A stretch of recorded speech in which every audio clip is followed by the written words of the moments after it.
Welcome friends. Today we move to direct and indirect narration. Imperative sentences. इससे पहले आप assertive और interrogative sentence पढ़ चुके हो। आज हम imperative sentences आदेशात्मक वाक्य पढ़ेंगे। ऐसे वाक्य जिनमें ऑर्डर, कमांड, रिक्वेस्ट, एडवाइस दी जाती है। चलिए इसको हम सेंटेंस से समझते हैं। Change the following sentences into indirect speech. आपको क्या दिया है? ये डायरेक्ट स्पीच दी है, आपने क्या बनाना है? इनका इनडायरेक्ट स्पीच बनाना है। क्या दिया हुआ है? The officer said, comma inverted comma begin, March forward and fire. तो क्या कहोगे? ऑफिसर क्या कह रहा है? किससे कह रहा होगा? अपने ट्रूप से कह रहा होगा, अपने सैनिकों से कह रहा होगा। तो इसलिए क्या आएगा? द ऑफिसर ऑर्डर्ड,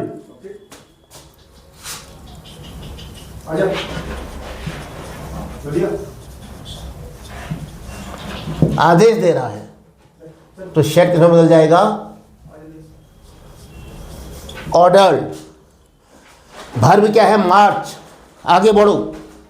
तो इसके आगे क्या लगाओगे? टू। क्या बन जाएगा? इंफिनिटिव। और उसके बाद क्या आया? आगे बढ़ो। एंड फायर, और गोली चलाओ, फायर करो। तो फायर भी वर्ब है। इसके आगे क्या आएगा? To fire. तो क्या बना? The officer order to march forward and to fire. Clear हो गया?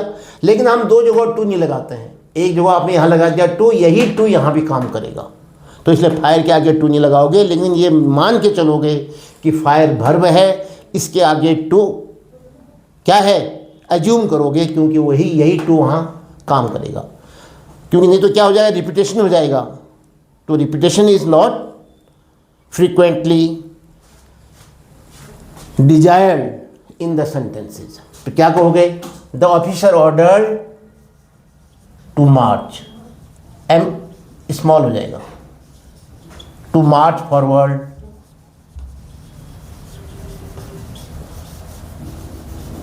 And to fire. टू लिखेंगे नहीं हम, केवल क्या लिखेंगे? फायर। एंड टू फायर को क्या लिखेंगे? केवल फायर। या second, she said to the boy, learn tables by heart. भाई जो आपके टेबल्स हैं उनको कंठाग्र करो। तो क्या कहोगे? सी एडवाइज्ड, सी ऑर्डर्ड, दोनों चीज़ें आ सकती हैं। See order the boy, see advise the boy. Advise अच्छा लग रहा है तो आपने कहा हम एडवाइज लिखते हैं। सी एडवाइज्ड द बॉय। उसने बच्चे को, लड़के को सलाह दी। किसकी सलाह दी? लर्न वर्ब है, याद करने की। तो इसके आगे क्या होगा? करने की टू लग जाता है, तब उसका अर्थ हो जाएगा याद करने की, का के की। To learn the tables by heart, by heart. R का उच्चारण आप बहुत कम करिए, साइलेंट रखिए। See advise the boy to learn the tables by heart. Number 3,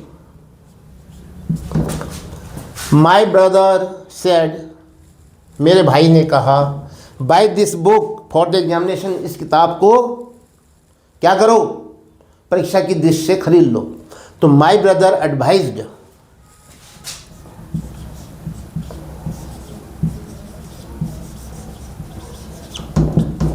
my brother advised,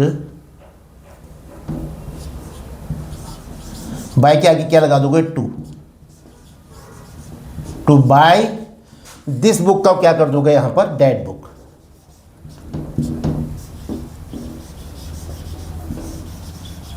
for the exam, for the examination.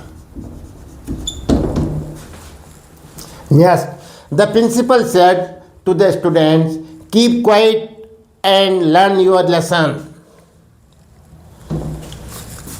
शांत रहो और अपना पाठ याद करो। तो क्या कहोगे यहाँ पर? The principal ordered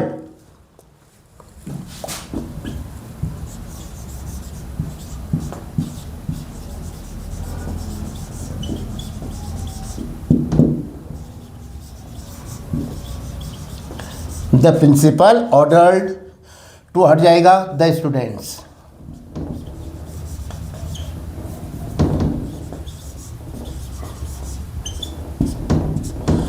the principal order the students, कौन सा वाक्य सेंटेंस था ये?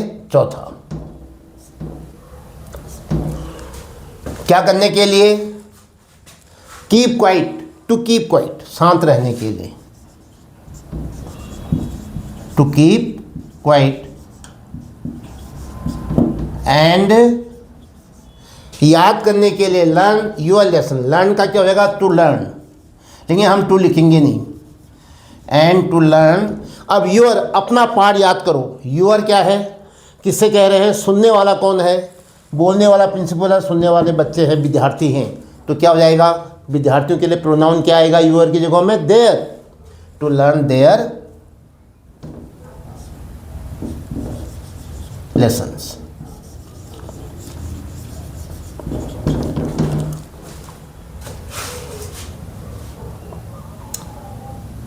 लेसन्स कर देता हूँ। Next, fifth, the old man said please come here again.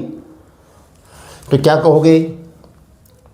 Fifth sentence है the old man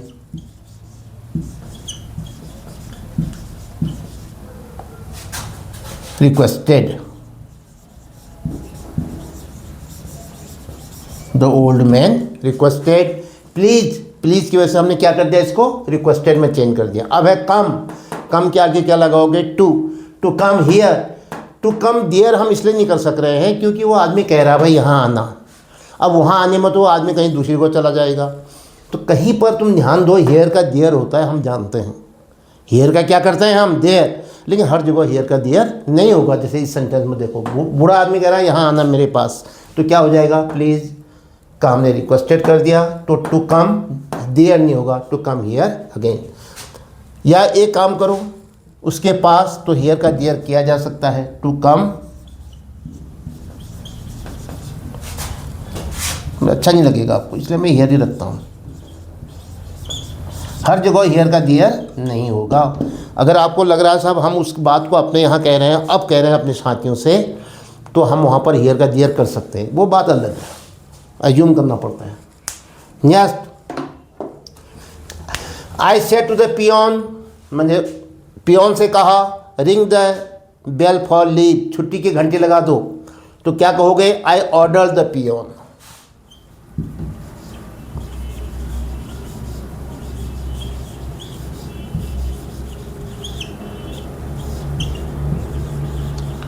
I order the peon.